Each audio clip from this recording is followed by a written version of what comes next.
ગુજરાતનું દ્વારકા ધામ એ તો પૃથ્વી પરના 4 મહાધામ અને સપ્ત મોક્ષપુરીમાંથી એક મનાય છે. અહીં શ્રીકૃષ્ણનું અત્યંત પ્રાચીન મંદિર શોભાયમાન છે કે જેના મુખ્ય સ્થાનકમાં ભગવાન શ્રીકૃષ્ણ દ્વારિકાધીશ રૂપે વિદ્યમાન થઈ ભક્તોને દર્શન આપી રહ્યા છે. પણ સૌથી રસપ્રદ વાત તો છે આ મંદિર સાથે અને ખાસ તો તેની ધજા સાથે જોડાયેલા કેટલાક રહસ્યો કે જેમાંથી કેટલાક આજે પણ વણુકેલાયેલા છે. ત્યારે આવો આજે કેટલાક આવા જ રહસ્યો પર નજર કરીએ. 1. 52 ગજની ધજા. દ્વારિકાધીશનું મંદિર 5 માળનું છે. તે 72 સ્તંભો પર સ્થાપિત છે. મંદિરનું શિખર 78.3 મીટર ઊંચું છે. શિખર પર લગભગ 84 ફૂટ લાંબી ધર્મ ધજા લહેરાતી હોય છે. એમ પણ કહેવાય છે કે આ ધજા 52 ગજની હોય છે. 2. ધજા પર સૂર્ય ચંદ્રના પ્રતીક. મંદિરની ધર્મ ધજામાં સૂર્ય અને ચંદ્રના પ્રતીક બનેલા છે. આની પાછળની માન્યતા એવી છે કે જ્યાં સુધી બ્રહ્માંડમાં સૂર્ય અને ચંદ્ર રહેશે ત્યાં સુધી જગતમાં દ્વારિકાધીશ તમારું નામ રહેશે. એક માન્યતા એ પણ છે કે સૂર્ય અને ચંદ્ર ભગવાન કૃષ્ણના પ્રતીક છે એટલે દ્વારિકાધીશના મંદિરના શિખર પર સૂર્ય ચંદ્રના ચિહ્નવાળી ધજા લહેરાય છે. 3. 10 કિ.મી. દૂરથી ધજાના દર્શન. આ ધજા એટલી મોટી છે કે મંદિરથી 10 કિ.મી. દૂરથી પણ તે લહેરાતી સ્પષ્ટપણે જોઈ શકાય છે.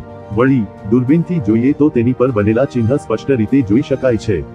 4. પૂર્વની તરફ લહેરાય ધજા. મંદિરના શિખર પર ધજા હંમેશા હવા જે દિશામાં હોય તે પ્રમાણે લહેરાતી રહેતી હોય છે.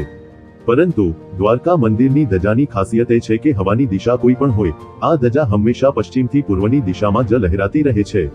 5. કેટલી વાર બદલાય છે ધજા. આ ભારતનું એકમાત્ર એવું મંદિર છે કે જ્યાં દિવસમાં 3 વાર એટલે કે સવારે, બપોરે અને સાંજે 52 ગજની ધજા ચઢાવવામાં આવે છે.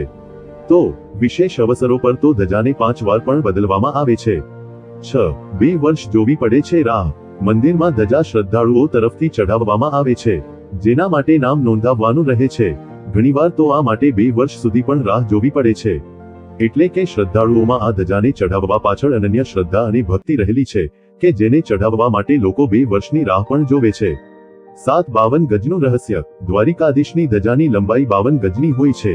તેની પાછળનું કારણ એ છે કે અહીં 56 યાદવોએ શાસન કર્યું હતું જેમાંથી કૃષ્ણ, બલરામ, અનિરુદ્ધ અને પ્રદ્યુમ્નના અલગ અલગ મંદિરો બન્યા છે જ્યાં તેમની ધજાઓ લહેરાય છે. બાકી વધેલા 52 યાદવોના રૂપમાં આ ધર્મ ધજા લહેરાય છે. એમ પણ કહેવાય છે કે 12 રાશિ, 27 નક્ષત્ર, 10 દિશાઓ, સૂર્ય, ચંદ્ર અને શ્રી દ્વારિકાધીશ એમ મેળવીને કુલ 52 થાય છે. એક માન્યતા એવી પણ છે કે દ્વારકામાં એક સમયે 52 દ્વાર હતા અને 52 ગજની ધજા તેનું જ પ્રતીક છે. 8. અબોટી બ્રાહ્મણ લહેરાવે છે ધજા. મંદિર પર ધજા ચઢાવવાનો અને ઉતારવાનો તેમજ દક્ષિણા મેળવવાનો અધિકાર અબોટી બ્રાહ્મણને પ્રાપ્ત થાય છે. ધજા બદલવાની ઘડી એક મોટા ઉત્સવ સમાન હોય છે. નવી ધજા ચઢાવ્યા પછી જૂની ધજા પર પણ અબોટી બ્રાહ્મણોનો અધિકાર હોય છે. તેના કપડાથી ભગવાનના વસ્ત્ર વાઘા બનાવવામાં આવે છે. મંદિરની આ ધજા માટે એક ખાસ દરજી હોય છે જેની પાસે આ કામ કરાવવામાં આવે છે. 9. ધજા ગાયબ રહે છે.